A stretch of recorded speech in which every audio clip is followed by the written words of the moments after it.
할렐루야. 코로나가 터지고 나서 두 번째 맞는 추수감사절입니다.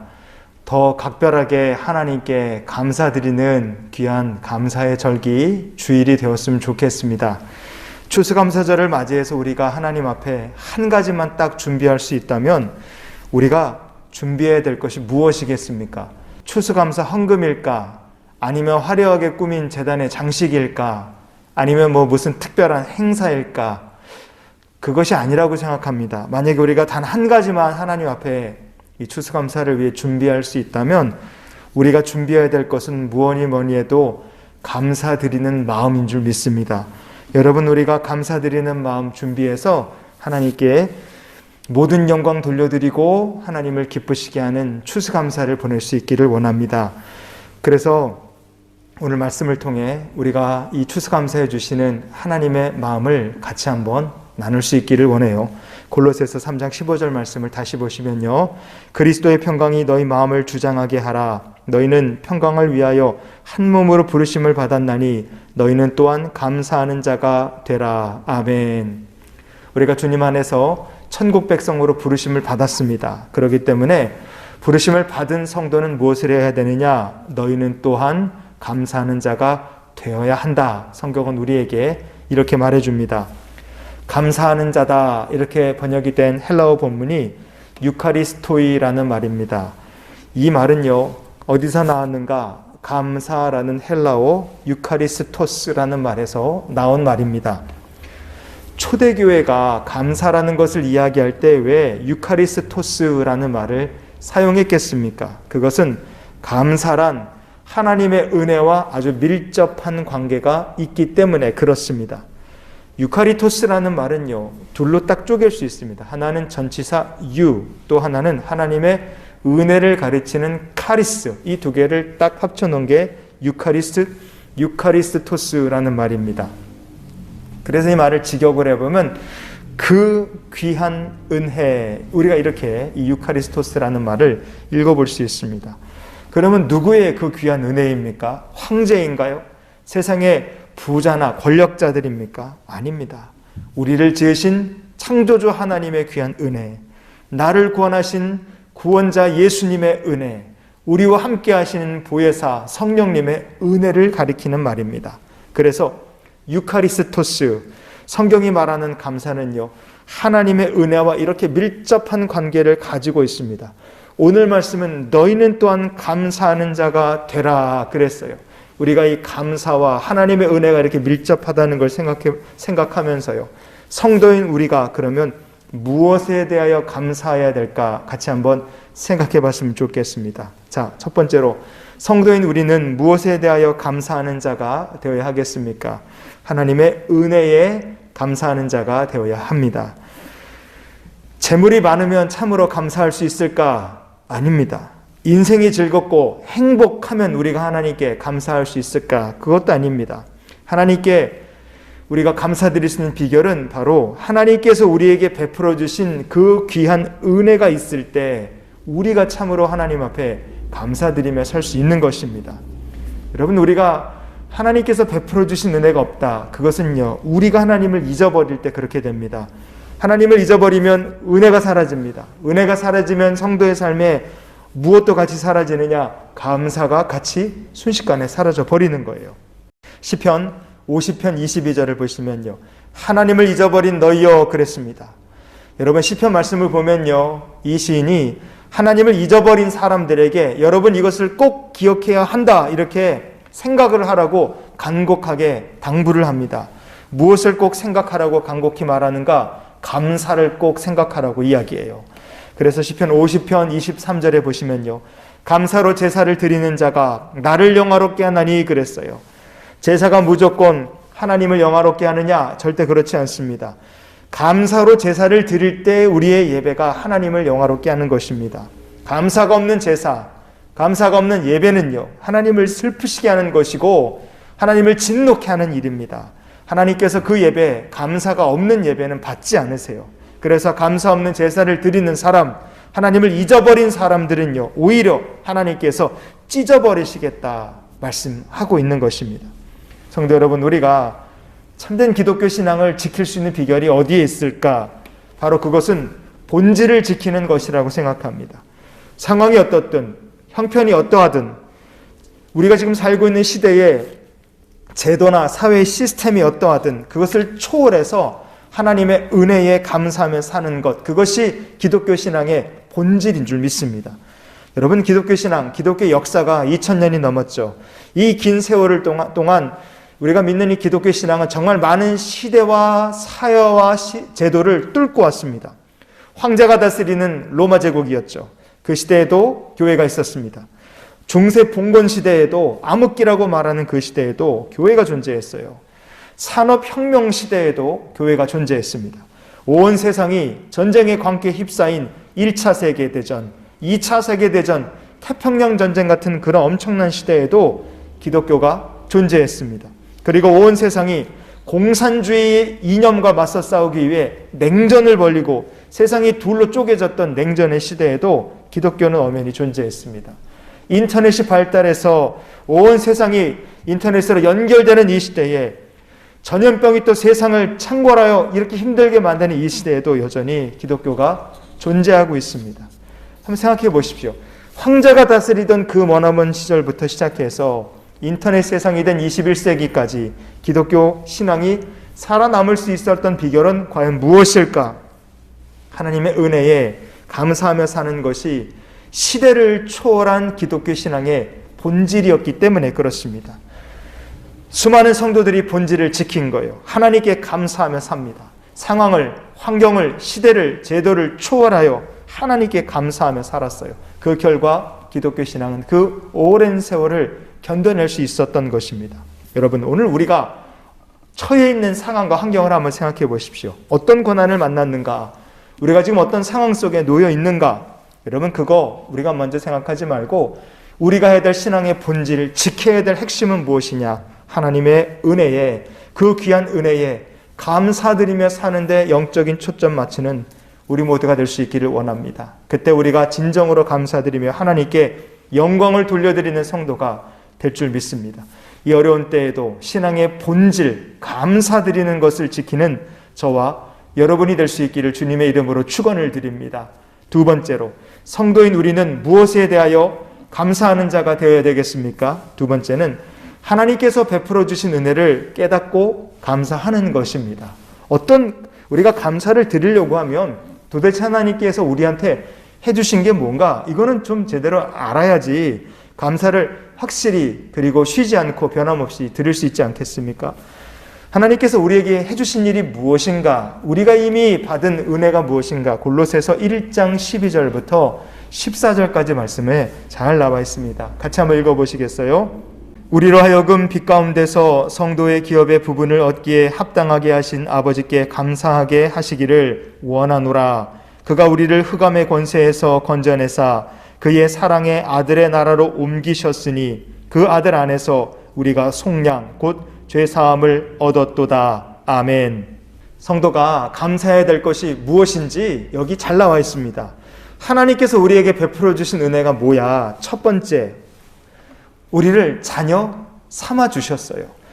빛 가운데서 성도의 기업의 부분을 얻게 하셨다. 우리는 원래 죄와 어둠에 속한 사람입니다. 하나님의 원수예요. 자녀될 아예 자격 자체가 안 되는 사람입니다. disqualified.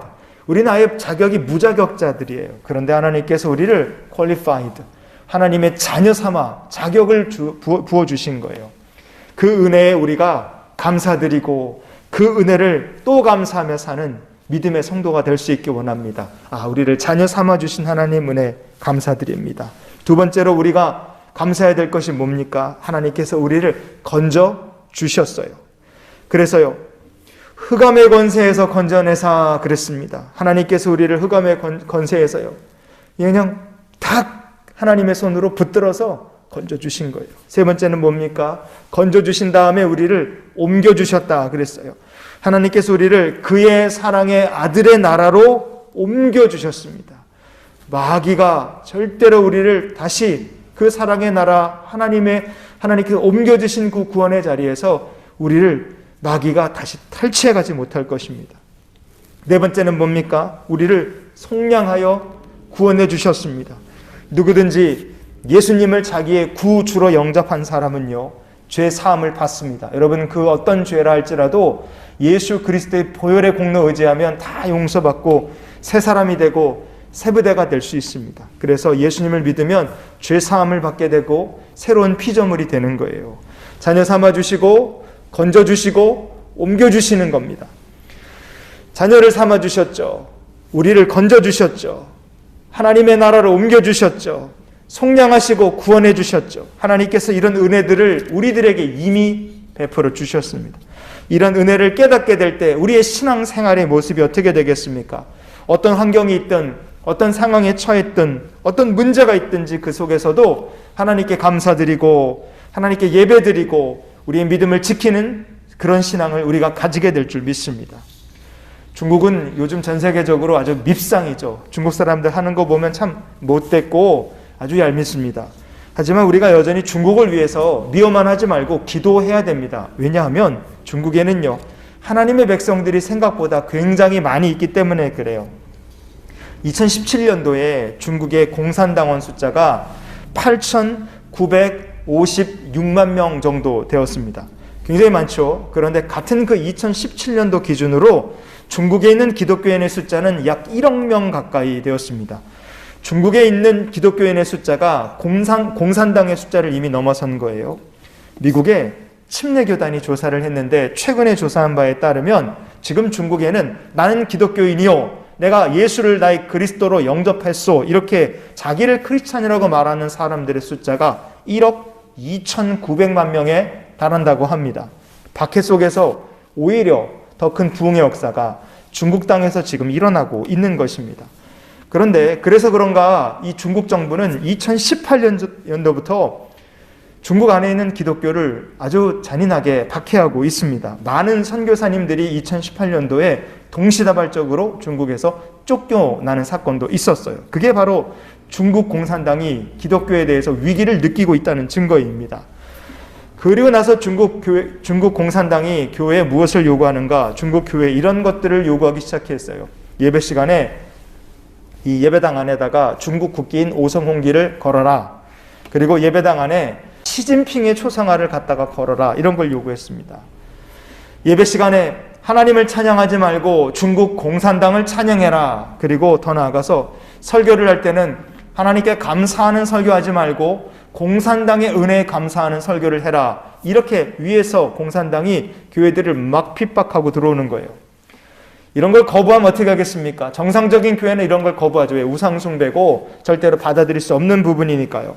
이런 걸 거부하면 중국 공산당이 교회를 막 핍박하고 교회를 폐쇄해버리고 교회에 불을 내고 아예 교회를 무너뜨려 버리는 경우가 허다했습니다. 그렇게 공산당의 손에 폐쇄된 교회가 4,000개 교회가 넘어갑니다. 강제 철거를 당한 거예요.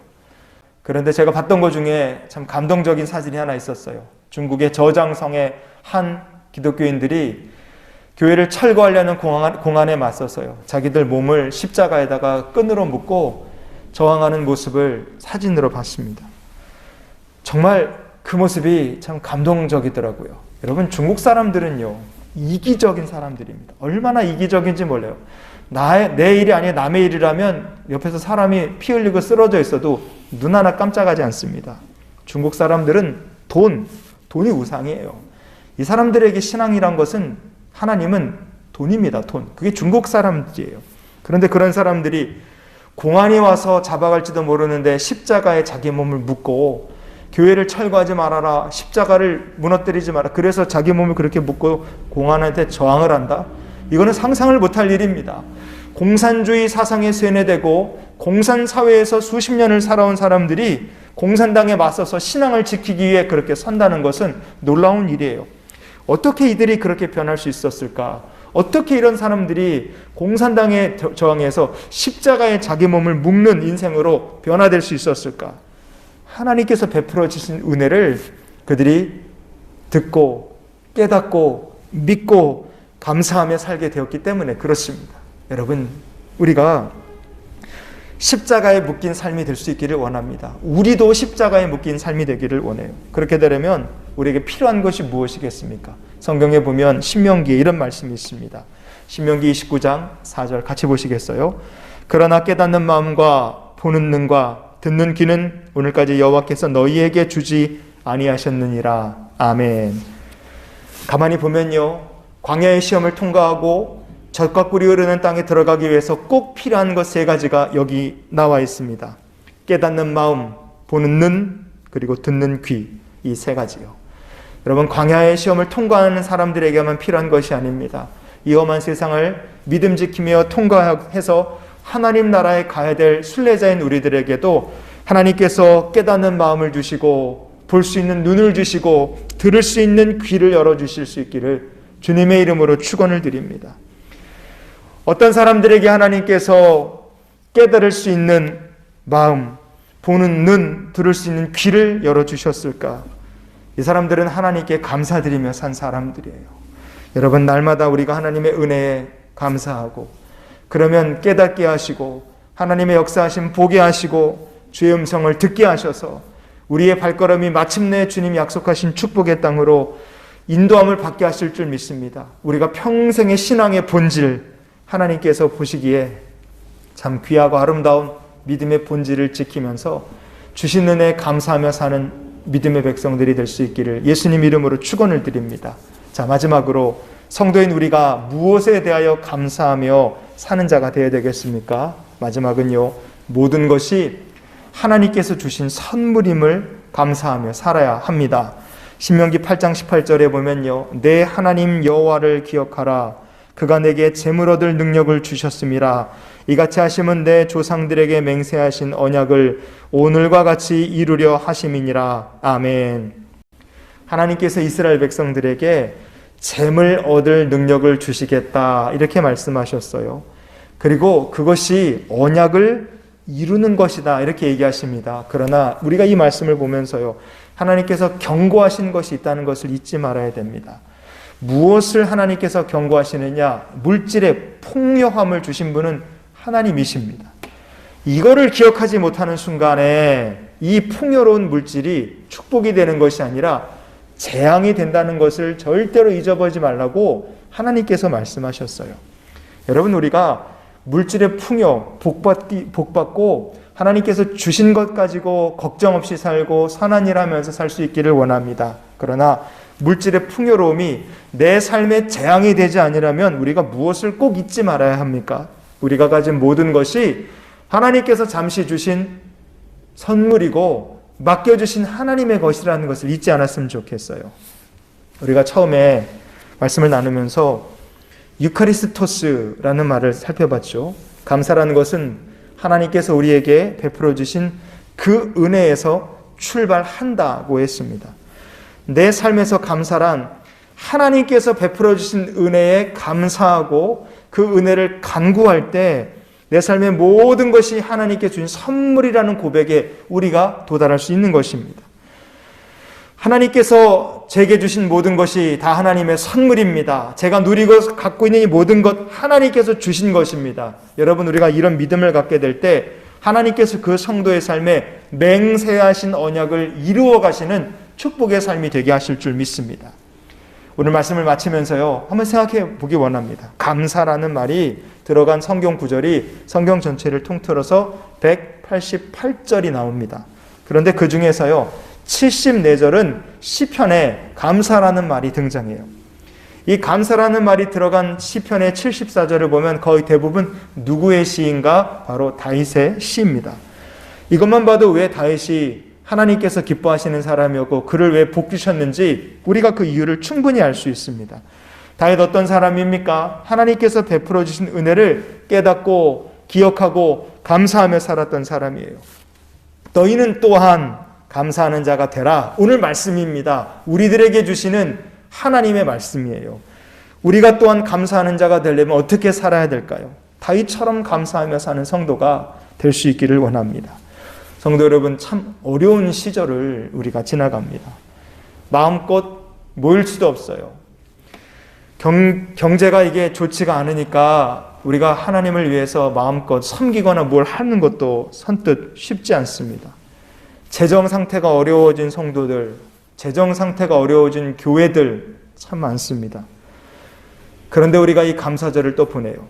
무엇으로 감사할까? 우리가 이 감사절을 보내며 하나님의 은혜를 다시 회복하고 하나님께서 우리에게 베풀어 주신 은혜를 기억하고 어떤 상황과 환경 속에서도 그 은혜에 감사드리는 추수감사를 보낼 수 있기를 원합니다. 그래서 언제나 감사하는 신앙으로 하나님을 기쁘시게 하고 형통의 복으로 한 걸음 한 걸음씩 같이 나가는 저와 여러분의 삶이 될 수 있기를 예수님의 이름으로 축원을 드립니다. 기도하시겠습니다. 하나님, 이 어려운 상황 속에서도 우리가 감사하는 마음을 회복하게 하시고 주님 주신 모든 것 베풀어 주신 은혜에 날마다 감사드리며 하나님을 기쁘시게 하는 믿음의 성도들이 다 되게 하여 주시옵소서. 오늘 추수감사 예물을 주님께 구별하여 드린 모든 이들을 기억하시고 그 정성의 예물을 받으시며 하나님께서 마음껏 축복하시고 이 세상을 사는 동안 넘치는 주님의 은혜를 더하여 주시옵소서.